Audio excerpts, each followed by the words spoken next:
Welcome to another edition of the Insider Mailbag, brought to you by Red Raider Outfitter, the fans' favorite since 1975. I'm Jared Johnson. I'm joined by the Mighty Joe Yeager. Mighty Joe, I gotta say, man, that's the shirt right there. That's one of my all-time favorites of yours. I mean, that has me ready to go to the beach right there. You got the flamingos, the palm trees, you got the martini glasses, the sun, of course. Let's go. Yeah, man, this is my neon shirt is what I call this. I mean, I figured Deion Sanders ought to be wearing something like this. But it's definitely bright and catches the eye, that's for sure. All right, we have a handful of questions here, so we're going to dive into them. First one comes from Anonymous, who says, do you think Colorado and Arizona actually will move to the Big 12? Any others? Yeah, I think those are the two most likely candidates, and there's a lot of smoke there, Joe. I do think definitely Arizona wants to go to the Big 12. And I think, and can you imagine the basketball conference that would be? And I think Colorado, right now with Coach Prime, speaking of Deion Sanders, they're going to become a marquee or a must-watch program, at least just because of the experiment going on there with that roster turnover and just his force of personality and all that.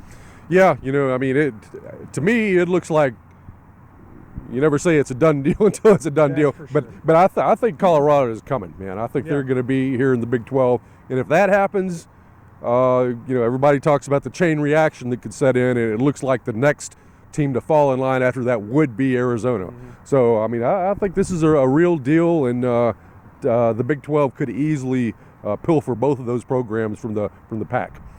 All right, next question comes from 78 Tech, who says he's not into prediction or speculation questions. He said, but making an exception, what do we think Tech's QB room would be like chemistry-wise if Quinn Ewers had actually came here? Well, it wouldn't look like it looks now, I tell you that, right? I mean, I think if that had happened, I don't know, the way I see it is, I think, first off, I'd rather have Shuck than Ewers. Yeah. Okay?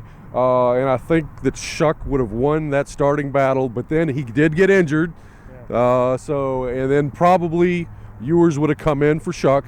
And I think he probably would have played well enough to hang on to his job for the rest of the year. And if that had happened, then I think it would be bye-bye Shuck at the end of the year, and probably bye-bye Barron as well, because they're both in the same class, more or less. So it would be a totally different scenario, and I'm just thankful that it didn't happen.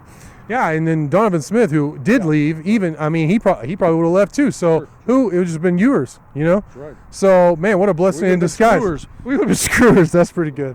That's the highlight right there. That's the highlight reel. Next question comes from another anonymous, who says the elevation in Laramie, Wyoming is 7,165 feet, maybe the highest of any university town. So do we think Tech will travel there a day early to get acclimated? He says the thin air could really impact heavy linemen. Yeah, I think that's where depth comes in as much as anything. One thing I love about Joey McGuire, Joe, is that he's not scared. Like, he's like, if this happens, okay. They got the what's next, kind of keep moving forward. They got to deal with us for 60 minutes, that kind of thing. Like, he's always about attacking and imposing their will on them. I guarantee you this team is going to be in great shape going up there. I know elevation. Look, I've been to Colorado several times when I was actually in really good shape. And I get it. There is something, there's a big thing to it. I think Kenyan distance runners, one of the reasons why they dominate distance running is because they train in a high elevation, and just their genetic makeup from generations of doing that makes them great distance runners. You can read about it. It's pretty interesting, but there's definitely something to it. I don't think they're necessarily going to be there a day early from a logistics perspective. I just think they're going to be in shape. I think Tech's better overall depth is going to come into play. And that is something they're going to have to deal with, but I think they'll be able to overcome it.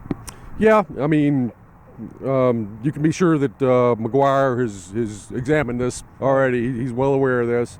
My guess is that he's probably even maybe talked to a pulmonologist or somebody like that and asked the question, listen, if we did arrive a day early, would that make any difference? Do you really acclimate? Right. Is that something that's going to translate? Is it something we need to think about doing? And if he gets a lot of affirmative on that, and yes, that's going to make a big difference, and if the logistics could work out, then, they might do it. But now I will say this also, Lubbock is not exactly low elevation. Yeah, you're talking 3,200 feet, which is relatively high. So, this may not be as big of a factor for Texas Tech as it would for, say, the Longhorns. That makes sense.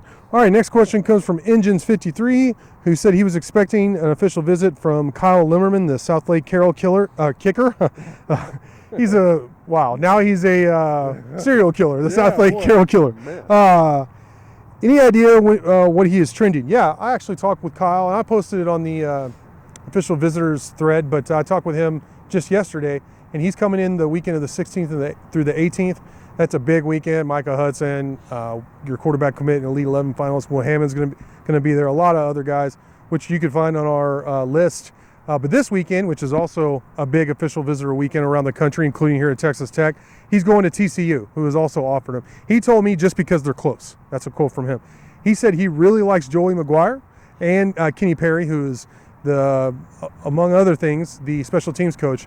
And I really think he's trending towards Texas Tech. At this point, I'd be surprised if he doesn't commit and sign with Texas Tech. And that's a scholarship kicker, but they're limited in their amount of scholarships this year. McGuire told me himself, it's going to be a smaller class. But when you get an opportunity to get a guy who's considered the #1 kicker in the country, you go after him. I mean, that could be the difference in 2 or 3 ball games a season. So I think that's a big pickup, Mike Joe. Absolutely, I agree.